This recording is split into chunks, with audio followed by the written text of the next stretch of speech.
تازہ ترین ویڈیوز کے لیے چینل کو سبسکرائب کر کے بیل آئیکن اور آل نوٹیفیکیشن پر کلک کریں تاکہ آپ کو ملے ہر اپڈیٹ سب سے پہلے۔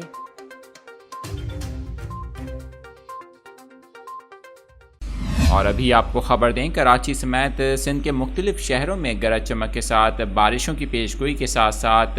نشیبی علاقوں میں اربن فلڈنگ کا خطرہ بھی ظاہر کیا گیا ہے۔ ایک نجی ٹی وی چینل سے گفتگو میں ڈائریکٹر محکمہ موسمیات سردار سرفراز کا کہنا تھا کہ مشرقی سندھ میں موجود ہوا کا کم دباؤ مسلسل جنوب کی جانب بڑھ رہا ہے، جس کے باعث سندھ اور پنجاب کے جنوبی علاقوں میں 1 سے 3 ستمبر تک بارشوں کا امکان ہے۔ سردار سرفراز کا کہنا تھا کہ ہوا کا کم دباؤ کراچی کے قریب جنوب سے مشرق تک پھیلا ہوا ہے، لیکن ہوا کے کم دباؤ کی رفتار انتہائی سست ہے۔ انہوں نے بتایا کہ آج دوپہر میں تھنڈر سیلز بننے کا امکان ہے، جس کے باعث 2 اور 3 ستمبر کو اچھی بارشیں ہو سکتی ہیں، جبکہ شہر میں 4 ستمبر تک گرج چمک کے ساتھ بارشوں کا امکان ہے۔ انہوں نے بتایا کہ کراچی سمیت سندھ کے مختلف شہروں میں کہیں تیز اور کہیں معتدل بارش کا امکان ہے، جس کے باعث کراچی، ٹھٹہ، بدین میں نشیبی علاقے زیر آب آ سکتے ہیں اور اربن فلڈنگ کا بھی خطرہ ہے۔ ڈائریکٹر محکمہ موسمیات کا کہنا تھا کہ ہوا کا ایک اور کم دباؤ 6 ستمبر تک خلیج بنگال میں بن سکتا ہے، جس کے باعث 8 اور 9 ستمبر تک ایک اور مانسون اسپیل